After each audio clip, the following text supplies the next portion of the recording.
greet you in the name of His Imperial Majesty Emperor Haile Selassie I, Jah, Rastafari, King of Kings, Lord of Lords, conquering Lion of the tribe of Judah. Yes, I am very grateful. Nimefurahia sana kupatana leo na Mr. Luchiri Wajackoyah. Mimi hapa ni Steven Bingi. I'm a businessman in real estate, tourism, and a love ambassador. Kazi yangu ni kupeleka upendo kwa kila county, kila nchi na world mzima na cheki. Ndio maana tulikuwa tunaelezea ama tungependa kueleza na kunong'onezeana na Mr. Luchiri Wajackoyah hapa. Kama mimi ni muuzaji mashamba na mimi ni mtu wa tourism, napeleka watu tour. Unajua tukiwa hapa tuna keep love alive by connecting.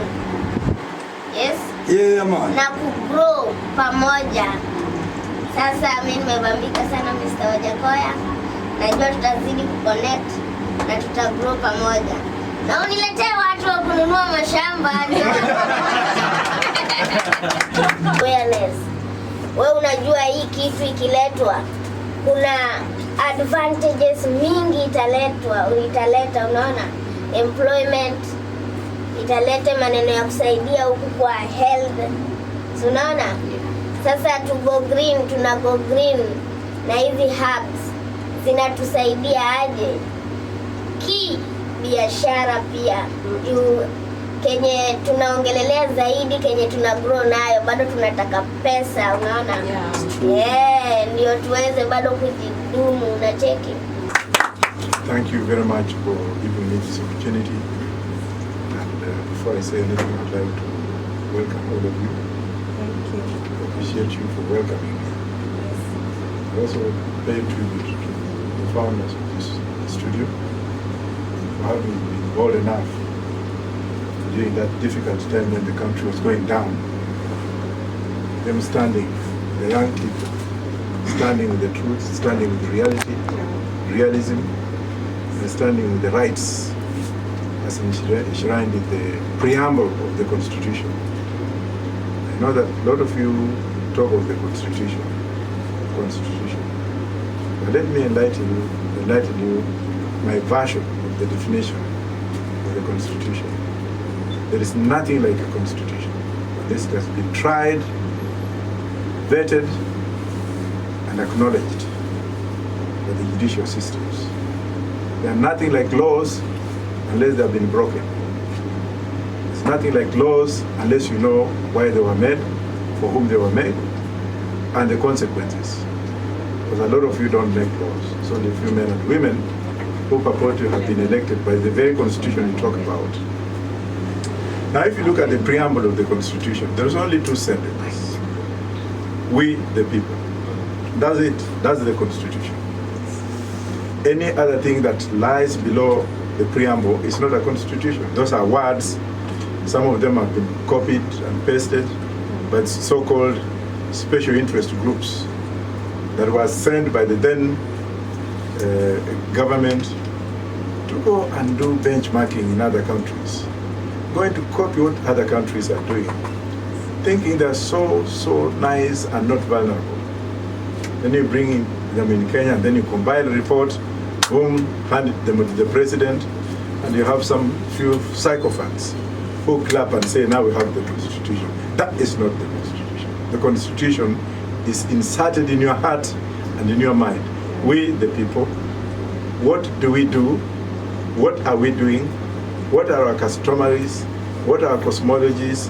What is the intended purpose of triangulation of the words we say, the words we listen to, how we apprehend them, actions we take as individuals, actions we take against society, in society, and the feelings towards those actions.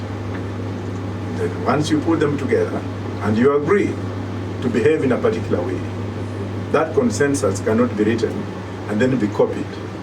That's why you see the mess in this country. That's why you see people like me being followed by the system everywhere I go. Because they know that whatever I will say, somebody will get promotion out of it. They have to call handlers, where is Wajackoyah? What is he doing in the coast? As if this is their legitimacy to live alone.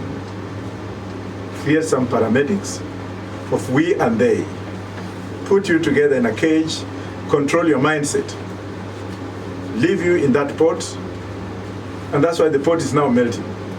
Because the mindset of these few individuals who are trained by white people, trained and gadgeted by the white systems, the lunacy of the white man wanting to control Africa, through some black white men in African nations, with the imported culture that Kenyans have to be looked at in a particular way. The Kenyans have to be drained and be put and be subjected to some kind of recklessness, whereby if they don't behave in a particular way to our interest, then they ought to be controlled. The desire of the mind. A lot of us are not heard because we are undesirable. And that's why I'm thanking Pwani University to be the first university to have given me legitimacy to speak to them. Yeah. Nairobi University, they cannot call me because the people teaching in Nairobi University have the same status quo minds as those who have employed them. Not the Kenyan people, not the students. They are appointed, and if you look at their mindsets, some call themselves academics. Academics in what sense?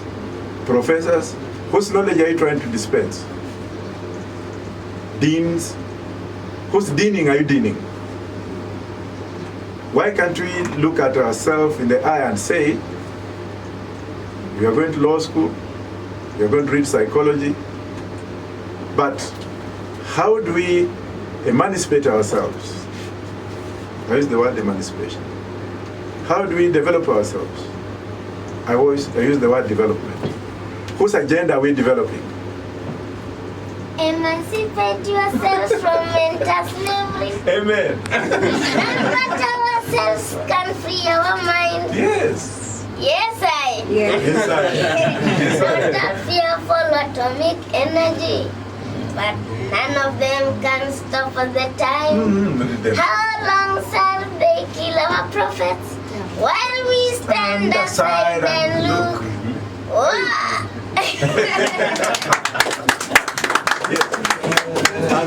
And you see, like, this gentleman is a complete human being.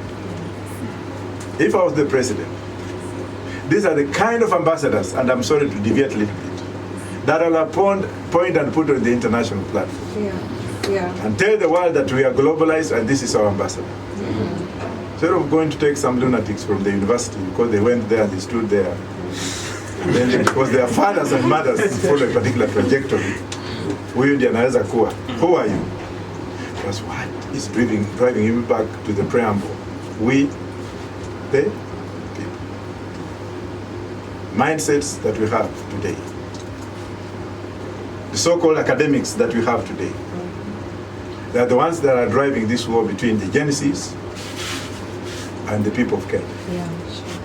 Because they come up with a certain policy framework which must contain those students. Lock them up, bring them in State House, give them stipends, but there are no jobs, there's no industrialization, there is no economic vibrant activity. Take those students, put them on the plane, let them clap on their parents. Most of them are university students going to wash dishes in Saudi Arabia. And somebody will come up and say, we are now giving jobs for Kenyans to go and wash what? Dishes for an Arab in Saudi Arabia. In the Middle East where people are treated like shit. Then you come and tell me that you are a university student without foundation, without portfolio. You have no way forward, you have no way backward. You have loans to pay, you have student loans to pay, there's no employment, there are no employment policies apart from those that are copied and pasted. You are told to go and build them houses. I remember Gachagua saying that, sasa tutawapanga, nyinyi wanafunzi kuna kazi ya kwenda kwa ujenzi. You leave your university and you are given a spade to go and scoop sand, to put on a lorry, to go and build somebody's building, and then their own children. They're flamboyantly eating from the economy, from your sweat. And when you speak like this, you become the enemy. When you speak like this, you are anti-government. When you speak like this, you are being sent by the West. When you speak like this, you ought to be condemned. When you speak like this, you are somebody who is not desirable. Yet some of them, when you go to court to represent them, because with the court you can represent, that's what they say. They feel they have reached here. But I don't want to speak much because I would like to give you an opportunity to ask me a question. You've seen how youths, we have been looked down upon. People have mistreated us, we've been abducted, we've been killed, and still somehow we've not gotten the solution to what we are looking for. The current government seems not totally to understand what to hear and understand the voice of the young people. I know you're going to sit on that seat next year. What's one rigid, strong promise will you give to us as youth? Because we are tomorrow. They want us to say we are tomorrow, but we just want to be now. We want to be listened now. We want every action to be made now. So what's that one thing you're going to put or strategize aiming at us, remembering us? Because here we are, really wanting to be heard, really wanting to be seen, but we get whatever we get in the ground ni abduction, tunauliwa, tunapotezwa, wazazi nao wanalipwa, wananyamaza, tunakufa na hiyo story inaisha. Because up to now we've still not seen any solution yenye kuwa imekuwa addressed in a way that tunaonekana. Kitu tunaona tunaendelea State House ni bodaboda zinapelekwa. Si mumeona watu wameganywa bodaboda huko nje. And that is not what we want. Because at the end of the day, if it's a bodaboda, it needs oil to function each and every day. I'm a graduate. Sasa mimi tena niende kwa bodaboda na mtu mwenye ananiambia nijiajiri, tulipatia vote tukampa kazi. Asa imagine unapatia mtu kazi afu baadaye anakuambia wewe jiajiri. It doesn't function that way. Unfortunately, I never lie, I never give false promises, but I'll roll over the ball in your court again. If you are 18 and you have an ID, go and register as a voter. Yeah. Organize yourselves, form your own units, select your own candidates, vote for those candidates. Then there will be change. Because no single human being can come here and lie the way they always lie to me. Because I don't want somebody to lie to me. Neither do I become a stooge of lies. I've been used to that for so many years. So why should I prolong those lies that I will do? I will do what? Alone I cannot function. But the ball is on you. Nenda uregister, chukua hiyo kitambulisho, weka wenzako pale, simama nyuma yao, wavotie, tukimiti huko. The mind, all of us will now work as a team. But this issue of me saying, at Ntadu, I cannot. I've been a chokora, I've been a grave digger, I've been a security guard, I have come through very difficult environment. The regions. So I don't see why I should come here and start lying to students who are old enough to be my children and grandchildren. That mimi nitawaletea na mimi mwenyewe hata sina. Lying. I'll give you an example of MCS. Nominated MCS, particularly women. How old are they? Have you seen that? I'm a nominated MCS who are women. Do they have any structures in their head that they can bring development? Sini bibi ya mtu ananominatia because alikuwa kwa list. Sini demu ya mtu ananominatia. Wakiwa kule when they're in county assembly. Si kazi yao kubebanga tu mkono. Yes, I'm here. Yes, higher. I want to see you people in those institutions. It's revolutionary. Yeah. We don't want to lie to ourselves again. Look at a group. How do you play a carrot with the young people? You know they are hungry. They have no money to pay for their loans. They have nowhere to go. Where they come from, there is nothing. You play with them, take them to State House, give them food to eat, and what have you. Yet your own children are driving matatus. Why can't you be like another Mandela? I will serve. When they say no, I will go honorably. Why must you trick yourself, kill people, and then you want to compensate them? Why do you kill and then you want to compensate? Why can't you be taken to prison and be locked up? Yeah. Why can't you answer for the sins? Let us come out in big numbers. Let us speak the truth, spit the truth, sit on the truth, be beaten because of the truth, be killed because of the truth, and remain honorably, remain dignified, remain glorifying yourself that I once did something. Some of us have been in prison that somebody need to know. Wajackoyah was a policeman. That's all they need to know, the evil part of it. But he's a policeman and not evil man. Mandela was a policeman. Putin was a policeman. George Bush was a policeman. Burkina Faso president. If you look at his service, his lifespan, he started off as a cop, military president. Is he not delivering? He's delivering. From 1964, since we got independence as Kenya, you have proven to have a unique strategy of leading Kenya. From your experience, maybe the student life, the academic life, and the political life, so far so good, how can you encourage these young students, the upcoming student leaders, to back up this political era in Kenya what I right need now? is we need to revamp the whole educational system. It rots and it's thinking, outdated, immoral. It need not even to be there. Exactly. Why do we still have to teach people about Lake Victoria and Queen Victoria? Why do we have to teach people about the discovery of Mount Kenya? Why do you have to teach religion in schools? Why? Yet religion was used as a tool to emancipate people into what they are today. And I'm starting it the other way around so that I come to answer. Why can't we divide religion from state and from legislation the way things happen in America? The Constitution of the United States is very clear. Even saying hallelujah in a public school is blasphemous and you can be taken to court. It is this religious menace that Museveni is dealing with, that Burkina Faso, they are dealing with it, and also Kagame is dealing with it, that we have to know. Indoctrination of the mind is one evil thing that we have in our society. Some of you are called who? Oh, we are pastor, let's pray. You pray, and then somebody is stealing from you. Why can't you pray for yourself and do your own things? It is the religious aspect. It is this indoctrination of the mind through religious teachings that is wrong. When I say like this, they will condemn me. I remember Pastor Nganga said that I should die.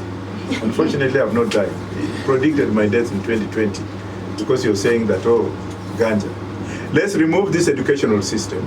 Let's introduce practical systems that work. Let us come up with what can bring food on the table instead of reading philosophy of Vasco da Gama. What do we have to do with that traitor who brought in slave trade in this world? Why can't we go the economic way? We have hemp. Everything that I'm wearing is hemp. This is hemp. This trouser is hemp. This is hemp.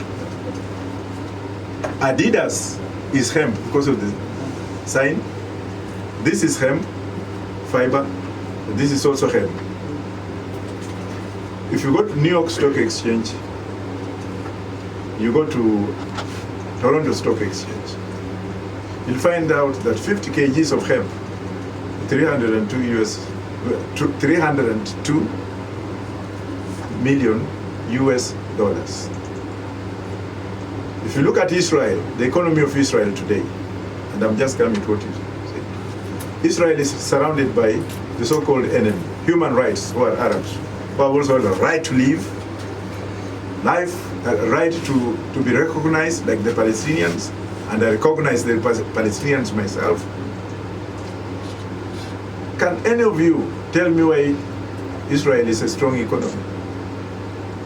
I challenge you. Do you know why Israel is the strongest economy in the Middle East? Do your research. It's because of hemp. It is the hemp, not the leaves which are burned, that they use for manufacture, for industrial development. Fabrics are used to manufacture heavy weaponry, and small arms, artillery tanks for export. Who is the consumer? It's you. How much do you pay? And that's why the world has come up to say, no, if we leave Africa to grow hemp, they will be richer than us, and therefore they will enslave us. So what I did cleverly is I wanted to create some kind of a caricature. A caricature is an animal that has got a formula that you cannot read. In the 17th century, we had people like Plato, they were caricatures. In the 14th century, we had people like Socrates, they were caricatures. But in the current century, we have Wajackoyah, who is a caricature. I came up with a formula that says weed. I'm very educated, don't take me wrong. You can do your research on my academics, but I don't brag about them, because they don't belong to me. The white people did something, I went read, passed those exams, and then, so what? Then I came up and I said, we want to legalize marijuana. I wanted attention and I got it. Because the church will not allow me to stand and tell people that the usefulness of this. Once I did that, people listened to me. They call the Bangi theory, Bangi philosophy. Bangi A, Bangi A. You listened to me, you came together. Now I'm telling you the importance of that Bangi. Simply played the caricature of myself, came up with a philosophy, put that philosophy in the table. Now I'm telling you why I said Bangi. To attract you to listen to me, so that I could tell you the importance of hemp and how hemp can develop you and improve your life. Did I do something wrong? Very wise. But the resistance I had was from the church, and I knew that if I go that way, or go to Parliament, what have you do that way. So developmental mindset can be achieved when we rehearsal and then re-evaluate and then overhaul the whole education system in this country. We start with new energy, new ideas, and new participatory ideas where all of us can participate. And then now we build from them. The student leaders who have really decided to join the chant have realized we are not going to maintain neutrality in times of moral decay. So we have made that decision, and then what we are chanting for is free education. So Prof, I saw the presidency of this country the other day was launching houses, the affordable housing, and then myself, I replied with the Ikaika picture hapo chini ya Maslow's hierarchy of needs. I think they need to be educated on that, because what we need is basic, because we have not even achieved the lower edge of the Maslow's hierarchy of needs, because education at this age is a basic need to us, and then we need free education. So with your leadership, Prof, can you assure us if this thing we are calling free education is achievable in Kenya or not? There's nothing like free. The word free, just remove it from it, divorce it from professor, because there will be nothing free. People have to work for the nation and build the nation and get the economy rolling, then benefit from that economy. Because if you come in and say free, that's why when you speak somewhere, Kenyans expect you to give them handouts, and that's why we lose elections all the time. Let's remove the word free from our mindset. Let's go and see what happened in South Korea, in Seoul. Let's see why Singapore, which borrowed money from Kenya in 1964 to develop itself, is more advanced than we are today. We need discipline, we need to work hard towards what we want to be. I work very hard. I'm 66 in October this year. I've worked so hard, but I went to law school when I was 34, and I was a refugee, and I was in exile. Why I had to dig graves to pay for that education. There should be nothing like free. We should strive and also sacrifice ourselves to build a stronger foundation so that we can actually have a vibrant economic policy. We can also have a vibrant industrialization policy. We can also have a vibrant employment policy so that we can cage and sacrifice. In 1992, while I was at Warwick University, at Wolverhampton University, the tiger economy went down because they'd given all their students stipends to go and study abroad. So there was an economic crunch. And Malaysia by that time, Singapore, Japan, South Korea, they came up with a proposition. They said, we have gone bankrupt, we cannot pay, no longer pay for our students abroad. We don't want to borrow. What can we do? People donated their jewelry, everything, sold. And then when the economy came up, the government paid them. It's hard work principle. You rather not vote for me as the president if you think I'm going to give you anything for free. Forget it. We don't want to have systems like having ECD education. Mtu wako Turkana anaambiwa sijui mfanye practicals. Mturkana swimming naked is an abomination to their culture. So you take a teacher who is a Turkana to their place, and they aenda fanye ECD, hakuna electricity. Inaitwanga ECD kama ni shule gani hiyo? CBC, yeah, CBC. You overload somebody with something that is not practical. And that's why I'm saying, once I become president, hata hiyo pia natupa mbali. You overload the community. You go and say, this is the curriculum. Watoto wa Nairobi schools wanapewa the best because they have the monies. Wewe mtoto wa Turkana unaamka asubuhi, ndio ukamue ng'ombe, uchukue dangu, ufanye hivi ndio ende shule, alafu wanataka ufanye practical ya swimming when there is no water. Unless you want to go and be eaten by a crocodile in Turkana. There are some things that don't make sense. So the word free is not in my vocabulary. You know, a lot of comrades in universities right now, a lot of them, they are suffering from something we call depression and all of that. And it is just because of money, just because of they can't afford school fees, they can't afford basic things like, you know, rent, food, upkeep, and here things we are needed to pay so many things in school to, you know, to acquire writing materials and all of that and all of that. And I'm saying that because I was a victim back then, and I actually deferred for like 2 years, and I came back to school because of the very same reasons.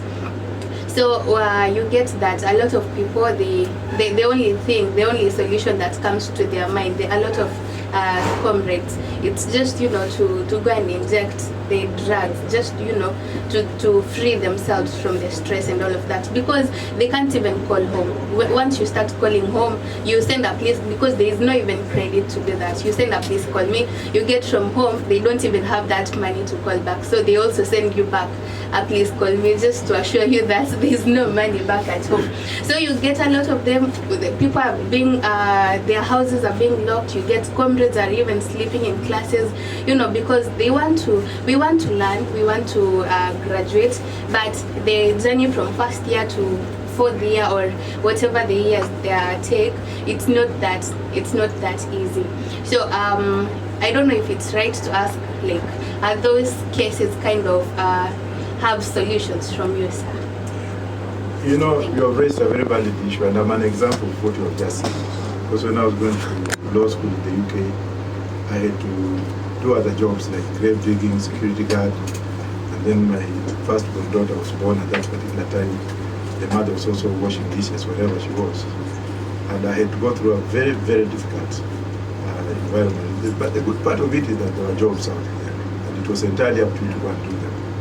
That's why I chose to be a grave digger in Highgate Cemetery, and then chose to go and work through the employment deal. You go in, you fill in a form, then the classification of jobs.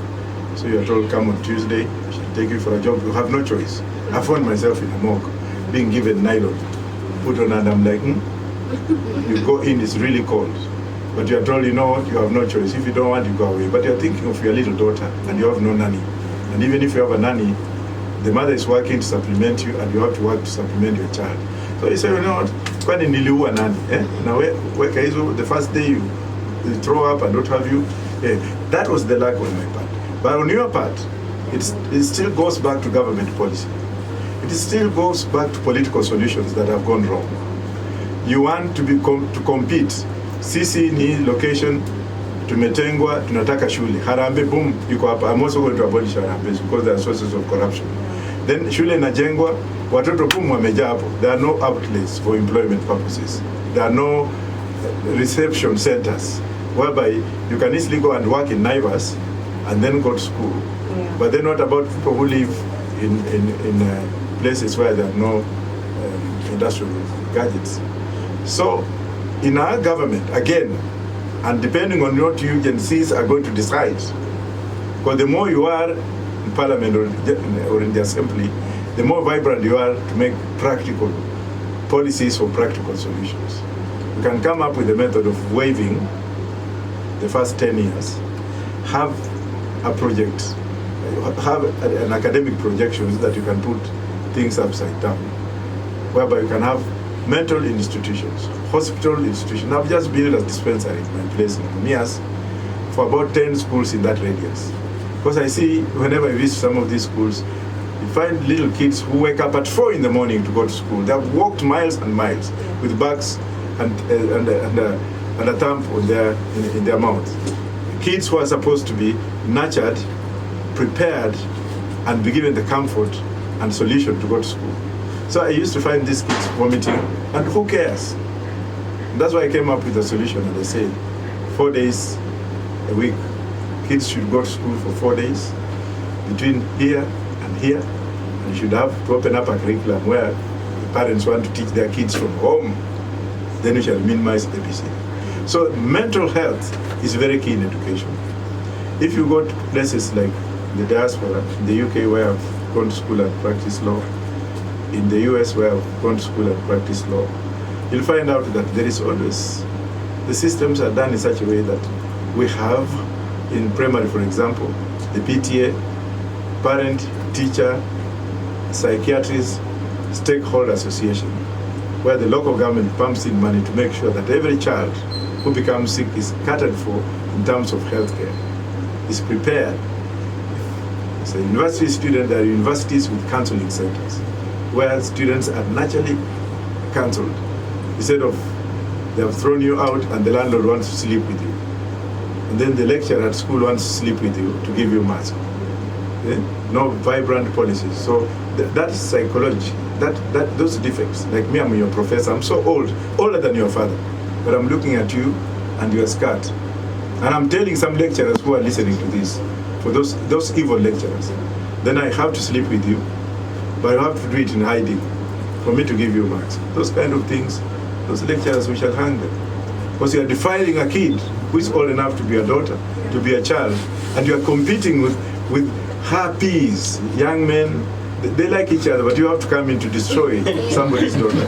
That will have to go. I will hang those lecturers. So when it comes to healthcare is an issue. But then if you have a president who has not been outside the country, who has not networked, who has not gone through that, and you have the so-called those who are near the president, for example, guys who came from the bush, took care of cattle, milked cattle. From there they became who they became because they were stouts. Then they make decisions for people in this country. Nani akiwa pale watu wanaogopa. You get some kind of presidential advisor standing there and turning women who are mothers and wives of people. Ebu pinduka, ebu tuone matako, huyu ni mzuri. I will hang all those people. So healthcare is a priority. Telling people that they are wrong openly, notoriously, in public, is also one way of defensive mechanism. And work without fear. Don't fear anybody. Among you, there are spies who are working for the government and are given money to spy on other students. If you get those ones, kill them. Next question. Ningependa kuongezea kitu fulani ama kitu moja mbili tatu. Na hii ningependa bado ifikie kwa President William Samoei Ruto. Mimi ningependa kuanzia hapo kitambo tumekuwa tukielezewa kuhusu mambo na vitu kama drugs, tuseme kama herb. Unajua kitu ya kwanza herb tunaweza sema imekategoriwa, tunaambiwa ni drugs, lakini wenye wanatuambia ni drug hii herb, tunaona nchi zao hizo ndizo wanatumia, hizo ndizo zinawaletea profit, nchi zao zina grow. Kama United States of America wanatuambia herbs ni mbaya, lakini ukiona kusema ukweli, hata ukienda kwa supermarket zao wanauza hii herb, na hii herb inawaletea faida kubwa sana. Sasa ndio ningependa kuuliza ama kutetea kidogo nikisema kuwa hii maneno yote ni hii maneno yote inaletango na 3 principles of life. Kitu ya kwanza ikiwa ni self awareness, yani ile kitu yenye wewe unafikiria kwa mind yako kwanza wewe mwenyewe, hii self love. Na kitu ya kwanza self awareness, self love na self leadership.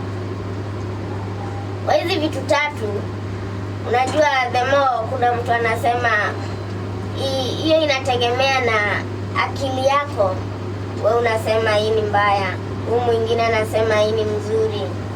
Sasa mimi ningependa kuambia ama kuongelesha Mr. President, kwa sababu mimi naonanga kwa sana wana wa Gen Z saa hizi Gen Z, kuna vile tunatokelezea kwa barabara, wengine wanaharibu mali ya watu, wengine wanafanya vitu fulani inasemekana ni dawa ya kulevya, lakini ni kujitetea ndio inakuwa ni njia mbadala kwa kuharibu mali, kwa sababu bado mimi naweza sema things unaweza control hii maneno aje.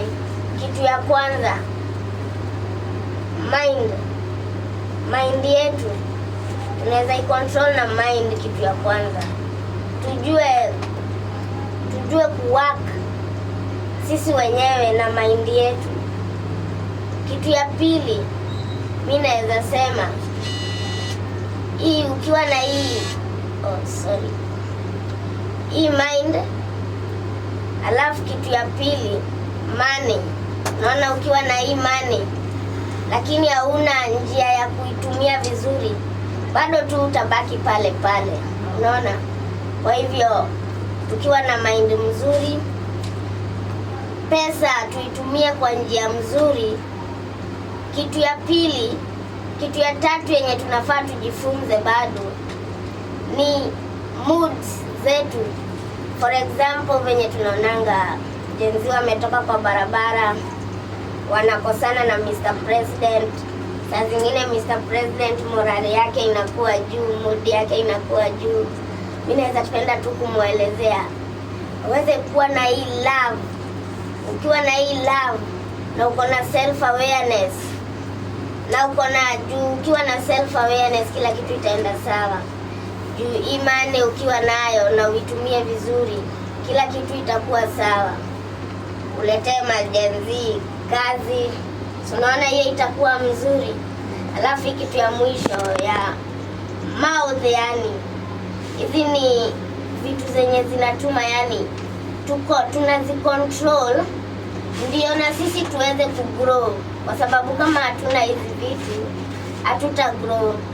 Wewe ukikosa kuwa na mind mzuri ya kueleza watu ama kuwaelekeza vizuri ama kuexplainia jambo, utashinda ukikosana na watu. Unaona, ukiwa na hii pesa lakini ni wewe unajiwekea wewe peke yako, auonyeshi watu vile watafanya, ama kuna venye unafaa unasaidia counties by counties, unawapatia mani yao, unajua venye ifuatilia venye imefanya kazi, kwa sababu usipofuatilia venye imefanya kazi, hiyo kitu itaenda hivi hivi na watu hawatasaidika.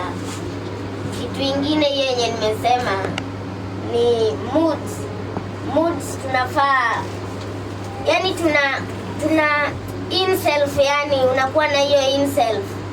Hii moods yako unajua kui-control, yani unaona, uki-control kila kitu itakuwa safi. Alafu hii mouth sana tujifunze bado kuongea, kwa sababu wakati unatokelezea hapo una inform watu, wewe unaongea mambo zingine zenye hazifai, mambo zingine zenye haziwezi grow hii economy yetu.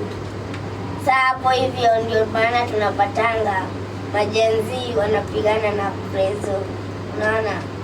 Sasa hizi vitu naweza taka sana hadi wanasiasa watilie maanani sana Mr. Wajackoyah. Very good observation. Ile kitu tunatakana ni hataki kubembeleza president. Why should we bembeleza him? Alielektiwa kufanya nini? Why should we go in bed and sijui tufanye? Kitu ni kuangalia sheria na kutengeneza sheria na kulegalize. Sasa hivi nikuulize binchi. Mimi sikunywi pombe. Vitu zingine mimi hufanya. Sasa kuna ile pombe inaitwa chang'aa, maratina na kusa. Hizo ndio zilifanya wengi wetu went through that channel. Tulienda shule through that formula. Mzungu alikuletea whisky. Sisi tulikuwa na katobako kale mbaki, which our grandfathers used to smoke and feel okay about it. Mzungu alituletea sportsman ambayo iko na nicotine, na kwa hiyo kibeti wanakuchorea vile mbavu zako zitakuwa. At least they warned you about it. What is wrong with the system? That's the first question. Number 2, what can be done to contain that system? Number 3, are all Gen Zs right to guarantee her? In my opinion, not all of them are right. Yeah. Very few are legit, lakini politicians are using others to solve their status. Politicians are using other Gen Zs to go and destroy other people's property. Politicians are using Gen Zs to go and settle scores with the president because they are not in power. If they were in power, then you could not see that. That line and accent of hypocrisy is what we are saying no. You've been there for a long time. You are telling us everything about this. Mtu amekuwa governor 10 years, ameretire because of the constitutional limitation. Mtu amekuwa waziri, before alikuwa MP. Alikuwa namna hivyo. Now yeye ndiye anapigania Gen Z. Because Gen Zs came up with a proper revolution, whereby if they had taken over these things, the country would have moved to another level. Ama politicians sasa wameanza hapo, kila wakati Gen Z akishikwa wako pale kotini, hao ndio wanatetea. Na wale watoto wao, there is hypocrisy. There's a line of hypocrisy that doesn't allow me to speak what I'm going to say, but because you are here and you have asked, I'm going to say it. Hawa politicians wengine ambao wanasema Gen Z, wakati mimi na Raila Odinga, wakati mimi na Kalonzo Musyoka, wakati mimi na Eugene Wamalwa, wakati mimi na Mwangi wa Iria, wakati mimi na Martha Karua, wakati mimi na Munya na Kioni Jeremia, tulikuja na tukasema sasa fire itaenda hivi, na mimi ndio nilikuwa komanda wa hiyo kikosi. Yeah, mimi ndio nasema itakuwa hivi, wengine baba naye ni mamen, baba ndio ameamka anasema kama mtaki kwenda maandamano I'm gone. Utaona watu wote wanaenda namna hiyo.